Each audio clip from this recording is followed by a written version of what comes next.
Jayden Ross is back.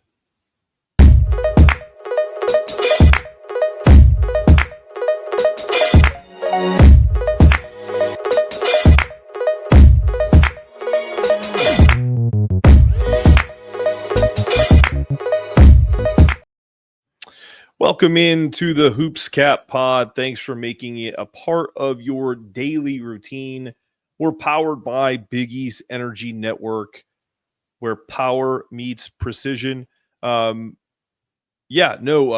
Ross is back. Speaking of precision, Dan Hurley and his staff have done a phenomenal job of keeping players in their system with all the roster turnover that you see in the college basketball world. You get a Instagram message last night where Jayden Ross says he's coming back to UConn for his junior year. He posted on Instagram, "Home is where the heart is. Can't wait for year 3." And I'm going to say this right off the bat. I believe in what this coaching staff sees in Jayden Ross. And I believe he's going to look like a completely different player next season. Dan Hurley, before last season, even tipped and was completely hyping Jayden Ross, saying, "This kid's a rocket ship." He said it in practice. He was hitting shots, flying around the glass, blocking shots, playing with pace, defending on the ball. There was real optimism with Jayden Ross.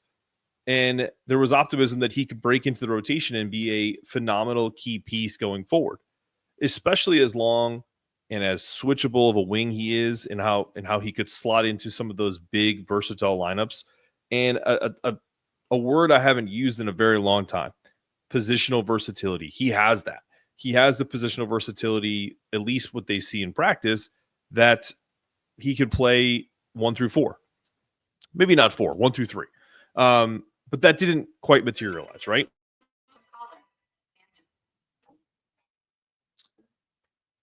Got a rookie mistake. You got to make sure your your stuff is on do not disturb. So we're going to do that right now so I don't get any more phone calls. I'm going to say this right off the bat. I believe that this kid is going to be fine. Dan Hurley is excited about him. He played in 33 of UConn's 35 games, only averaged just under 12 minutes a game, couple points, 1.5 rebounds. So nothing to get like super excited about. But what I am excited about is you have to have a culture. You can't just keep recycling players. You can say what you want, like about, the remade rosters of St. John's and some of these other teams in the Big East, and then potentially even across the country. But unless you're going full transfer portal flip, which is, I can tell you right now, I do not have access to Dan Hurley's cell phone, nor do I talk to him on a daily or regular basis. But if there's one thing that I can tell you that you're never going to see from a Dan Hurley team, is him just kind of saying, "All right, it was a great run. See you later. Let's make sure that we get some new guys in here." If you're in his system and you work hard, you will be rewarded. And if you need to move on, you need to move on.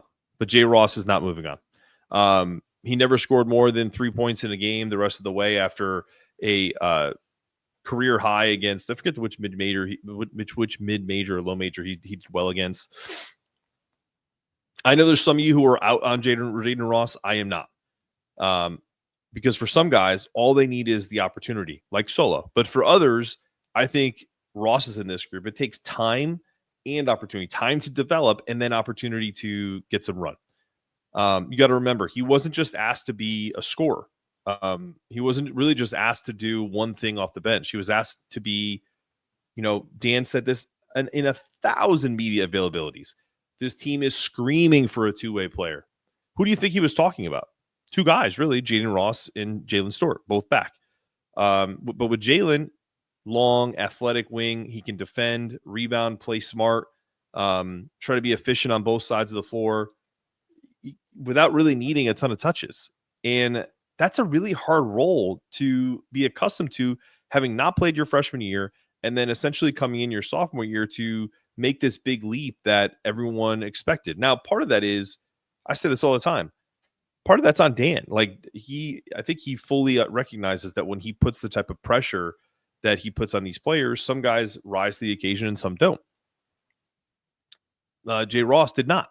And I don't think that had anything really to do with the expectations, but I think it's more about how he's perceived by the UConn fan. That is the stuff that's on Dan. It's similar to the way, people felt about Aiden Mahaney.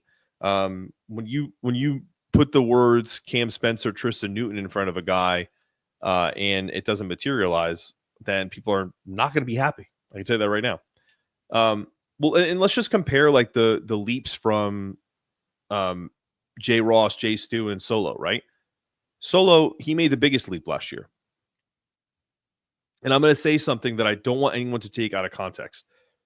His role was more focused on what? Score the basketball. Come off screens. You're not going to kind of create your own shot, but you're going to play within the system, and you're going to be able to get us 14 to 16 points a night, and that's exactly what he did. Don't worry too much about your defense because we need you too much on offense, especially when the Aiden Mahaney experience didn't work. Ahmad Noel, like all these guys who were supposed to come in and be buckets that weren't. It's still a tough job, but he delivered. But it was siloed. It was one thing. A lot more defined. Juxtapose Solo and his role with that of Jayden Ross. And I think what you see is it didn't work out because there was probably too many moving parts. Maybe he's not fit for all of this, and we're going to find out. He's 6'8", he's long, athletic, and he works. He's coachable. He plays hard. He's an amazing teammate, and now that he's back, I think with a stronger understanding of what UConn needs, if he tightens up a little bit, get his offensive confidence, just be a little less twitchy on defense in terms of like pump fakes, him jumping through the roof. There's no reason he can't take a major step forward. And even if it's to be a 7 or 8 point contributor and be a lockdown defender, that's exactly what I think they're looking for. And if he makes a big, big leap, then it's icing on the cake. Look, so yeah, year 3 is loading, and I'm all in on Jayden Ross. I'm all in on the bounce back. And if you're not, I hate to break it to you, he's back. And so are we, going for that 3rd title in 4 years. When we return, Malachi Smith, is he the next portal edition? We'll find out. Coming up.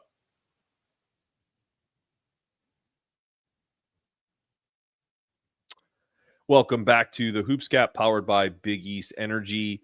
And we're going to shift to the portal here. UConn's got their eye on a name that's not flashy, but intriguing. Like Malachi Smith is a 6-foot point guard out of Dayton, originally from the Bronx, is a redshirt junior. He's having a Zoom call with the UConn staff this week. This is a real conversation. This is UConn seeing something like they like about Smith because they played against him in Maui, but also because he fits the mold of what Hurley wants in a backcourt leader. He kind of is. I think they're going to try to sell him on being this team's version of Hassan Diarra from a couple years back. Because remember, like, you got to understand how Dan and his staff work. They remind me of the way people do draft day options. Like, for example, like each player has units to it, right? And they probably assess some type of unit to how much NIL this person's going to need, how much they have to offer, and define the role before they even set foot on campus. So just looking at what this kid did last year, this is Hassan Diarra stats. He averaged a few more points a game, but 10.4 points per game, 5.3 minutes, 3 rebounds, a steal per game. He shot 42.4% from the field, a much better three-point shooter at 38.3%, and shot at about 72% from the line. Those are pretty close to Hassan Diarra numbers. He's a true point guard, not overly explosive, but smart, steady, composed, floor general. Are you hearing me? All of this, you could literally juxtapose this with Haas. He makes the right reads. He moves the ball. He doesn't turn it over very much, and he can hit open threes. That's the upgrade part. His game is clean, and you can tell he's been well coached. And what stands out, he's got big game poise. He played through tough matchups all season, including against UConn back in November. He didn't look overwhelmed. He had an incredible game against Iowa State in that Maui Invitational against a really good defense. And let's run through, and I think he would let the UConn offense run through him without forcing anything. So, with Hassan gone and them needing to kind of fill a backup point guard position, and I think the way that Dan can position this is, yeah, could you go someplace else? Could you go to an ACC school or a Big Ten school and play 25, 30 minutes a game? Yeah. But why don't you come to UConn, be as efficient as you were at Dayton? There's going to be games where you play 25, 30 minutes, but we're likely going to give you, get you around 18 to 22 minutes a game. You're going to be highly efficient. You can help us win a Big East championship, play in Madison Square Garden, get us to Indianapolis in the Final Four. And look, he's an East Coast guy. That kind of background always plays well in a Hurley locker room. And just think about it. If you're trying to replace Hassan Diarra, I mean, it's a different borough in the Bronx, but he was from Queens. So Malachi is a name to watch. I've been throwing some feelers out there to see if we can get some people on the pod to confirm or deny the level of interest. But if you're going to do a Zoom call and then eventually potentially have him bring him on campus, then I think it's a good fit.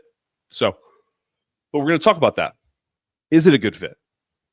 What does it make sense to bring in Smith when you already brought in Silas Demary Jr.? We're going to talk about that after the break.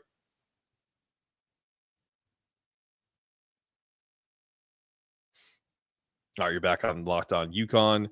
So, does this make sense? Malachi Smith is it's logical. I think it makes sense to replace a Hassan Diarra type with someone that has a similar game and probably a little bit of an upgrade from a scoring perspective. But let's run it down. UConn's already landed Silas, a two-way combo guard from Georgia who can handle, defend, and run the offense. Then you've got Darius Adams, a five-star freshman with serious scoring chops and pro potential, but also the ability to kind of be a backup point guard at least as his freshman year and then show flashes. And then, of course, you have Teen Wolf himself, Braylon Mullins, who's a top 15 guy. He's likely going to rival people to start in this offense as a second or third guard, combo guard. He can really shoot it, and he is an absolute demon on the court. I think he's got some pretty good chops as a point guard as well. But I don't necessarily know if that's what I think they want that two-headed monster of Solo and Braylon kind of coming off the screens and, making things happen for everybody else. And not to mention some returning pieces, right? You have Jayden Ross, you have Jalen Stewart, now mostly playing wing, but still, there's not 12 basketballs to go around. There's only one. So the backcourt and the wing area is suddenly pretty crowded after the departures of Aiden and Ahmad. In the four freshmen that are coming in, and we haven't even mentioned Jacob Furphy, who can be a wing or a stretch four. There's talent, there's depth, and there are guys who will expect to play right away. Now, you can expect one thing and shit in the other, and see what you have. What's that saying? You can expect with one hand and shit in the other, and see what fills up first. So, not to be, kind of gross, but that's the reality of what Dan is talking about is competition. Can you come in and beat out a player? Even though you were recruited here, the portal's the portal, and we have to fill this roster with enough talent that is becoming of UConn. What I don't want people to think is that we're going to just fill in roster with developmental players that have no shot at playing just to say we filled our roster.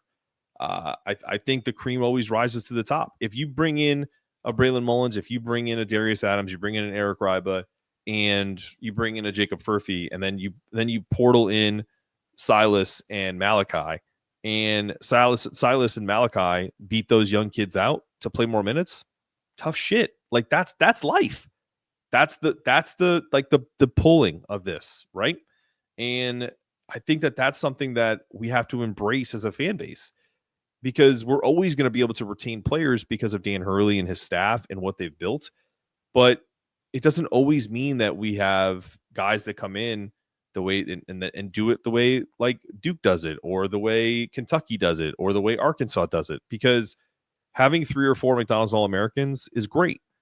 But what's also great is having players in the portal that know what the hell they're doing. And they whiffed this year. Terrace did not, but Aiden did. So I think they're really trying to stockpile talent here. And it's always easier to have that conversation once they're on your team than when you're recruiting them. So you can always have a conversation. I mean, like, hey, if you were playing better, you would be playing. So even like last year when we were asking questions about, Ahmad and others, like, I think if Dan saw something in practice, he would have played more. He wouldn't have gone to Aiden as the backup point guard. Same thing. Jayden Ross didn't play because he wasn't playing up to the level of what other players are doing in practice, the way Liam was, the way Jay Stu was. So now you got to think of it from that perspective. Does Malachi Smith brings experience, steadiness, that shooting, the basketball IQ, and is it worth using a scholarship if he's only going to play 20 minutes a game? Absolutely. Does he pass up starting roles at other high majors just to be a rotational piece in a crowded Big East backcourt? That's the question. And I think Malachi's a good player, but as long as he comes in with an attitude that is what UConn wants, then I'm all for it. It's really not about anything other than timing and role clarity.